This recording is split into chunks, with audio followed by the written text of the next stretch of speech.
Hi guys, this side Shubham, a second year MBBS student at Maulana Azad Medical College, New Delhi. लेकिन मैं यहाँ तक पहुँचा कैसे? Follow this video to dive into my journey of first year MBBS with ups and downs in one of the top government medical colleges of India. तो वो date था 14 अक्टूबर 2024 when I entered this college, my dream college. मेरे पास एक ही dedication था कि अच्छे से पढ़ाई करनी है और एक बहुत अच्छा डॉक्टर बनना है.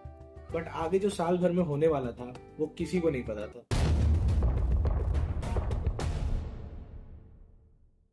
First year of the college is like making relations, friends and a good bond with others, socializing yourself. क्योंकि जब घर से दूर रहकर घर की याद आती है तो यही वो दोस्त होते हैं जो तुम्हें अपना फील कराते हैं, तुम्हारे साथ मस्ती करते हैं, तुम्हारे साथ हर दुख सुख में साथ रहते हैं. यहाँ तक कि जब सिलेबस कंप्लीट नहीं होता तो भी तुम्हारे साथ मिलकर सिलेबस को कंप्लीट करते हैं और साथ में एग्जाम्स पास करते हैं. और इस मामले में मैं बहुत लकी था क्योंकि मुझे मिले बेस्ट रूममेट्स, बेस्ट फ्रेंड्स और यहाँ तक कि बेस्ट टेबल मेट्स भी.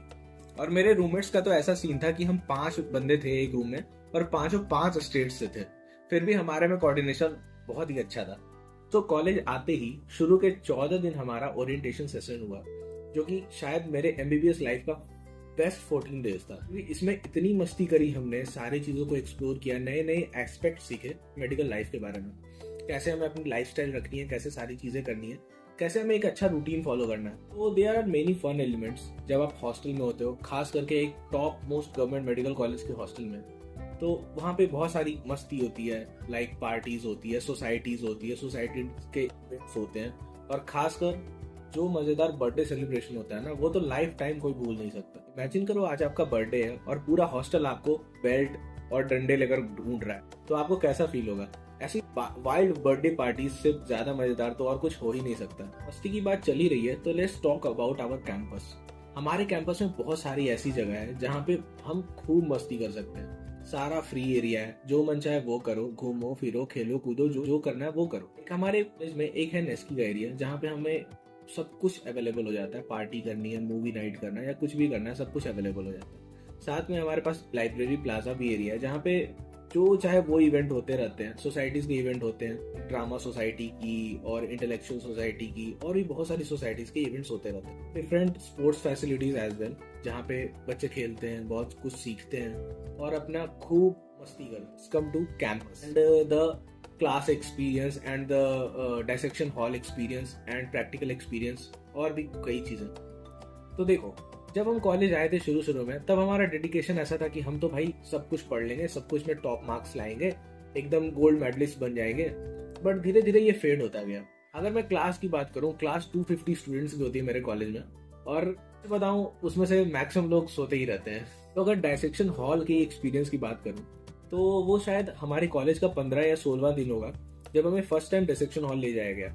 और फर्स्ट डे हमें कोई भी डायसेक्शन नहीं कराया गया, बल्कि वहां पे जो बॉडीज रखी थी कवर्ड, वो बस दिखाया गया. और वो देखकर सच में इतना अजीब लगा फर्स्ट टाइम. लाइक उसके कुछ बॉडी पार्ट दिख रहे थे, लाइक हाथ पैर, वो जो कवर था उससे निकला हुआ. और सच बताऊं फर्स्ट टाइम तो ऐसा डर सा लगा था कि फिर क्या बताऊं. लेकिन उसके बाद धीरे धीरे, क्योंकि हमें सीखना भी होता है, बहुत कुछ करना होता है डिसेक्शन में, इतनी भीड़ लग जाती है सीखने के लिए कि वो जो डर है, वो जो एंजाइटी है, वो खत्म हो जाता है टाइम के साथ. ये बहुत ही मस्त एक्सपीरियंस रहता है एक मेडिकल कॉलेज में, जो शायद ही हर एस्पिरेंट फील करना चाहता है. तो अगर मैं एक्सपेरिमेंट्स की बात करूं जो कि फिजियोलॉजी और बायोकेम में होता था, शुरू में तो हमें सिर्फ रॉ के एक्सपेरिमेंट्स ही बताए जा रहे थे जो कि नॉन क्लिनिकल लग रहा था, बहुत ही बोरिंग था. बट धीरे धीरे जैसे जैसे साल आगे बढ़ा, हम लोगों ने बहुत सारे क्लिनिकल एक्सपेरिमेंट्स किए, लाइक हियरिंग पे, टेस्ट पे और बोन्स पे और जॉइंट्स पे. न्यूरोलॉजिकल एक्सपेरिमेंट्स करे, ब्रीदिंग एक्सपेरिमेंट्स करे, जो कि बहुत ही अच्छा एक्सपीरियंस था. हमें बहुत कुछ सीखने को मिला. और वैसे ही हमारा जो बायोकेम का एक्सपेरिमेंट होता था, उसमें फर्स्ट टाइम जब हमें पता चला कि हमें यूरिन को टेस्ट करना है तो हमें सच में बहुत घिन आया था. बट धीरे धीरे हमें ऐसा फील ही नहीं हुआ कि हाँ भाई हम यूरिन टेस्ट कर रहे हैं.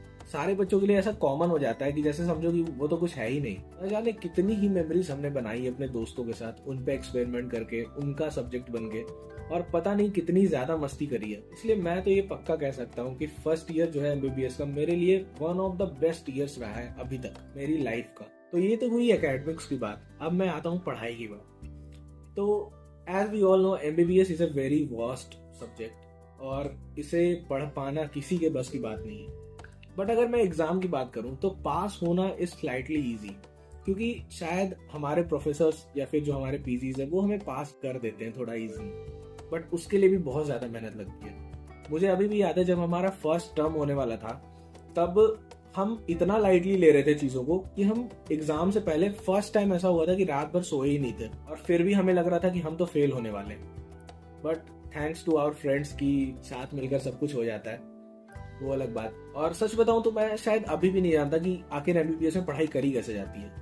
बट अगर हम बात करें कि नॉलेज ग्रैब करने की बात है, तो उसके लिए बहुत ज़्यादा मेहनत लगती है। और मैं सच बताऊं तो शायद कोई भी नहीं होगा ऐसा जिसने 100% नॉलेज लिया होगा और उसे सब चीज़ याद होगा। सो ये तो सच है कि एमबीबीएस इज़ वेरी टफ, और ये बहुत ही लेंदी है, बहुत ही vast. You have to be very active in the class.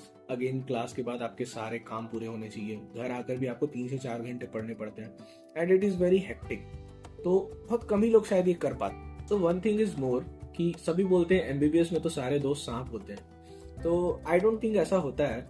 इसके लिए सबसे पहले तो अपने बाउंड्रीज को लिमिट करो, कौन कैसे हैं उनको पहचानना सीखो, और किसी से उतनी ज्यादा एक्सपेक्टेशन नहीं रखनी चाहिए।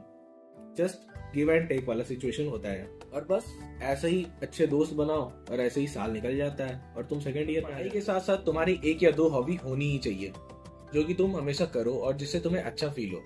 मैंने भी कुछ ट्राई किया था लाइक यूट्यूब एंड और भी चीज़ें, बट मैं कंटिन्यू नहीं कर पाया।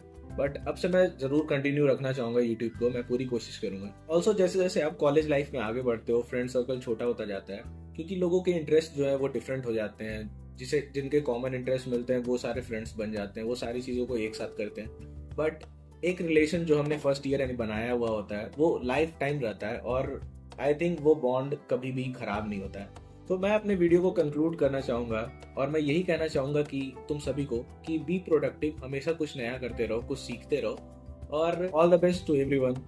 तुम सभी अच्छा करो अपने लाइफ में। Thank you so much for watching this video. Bye.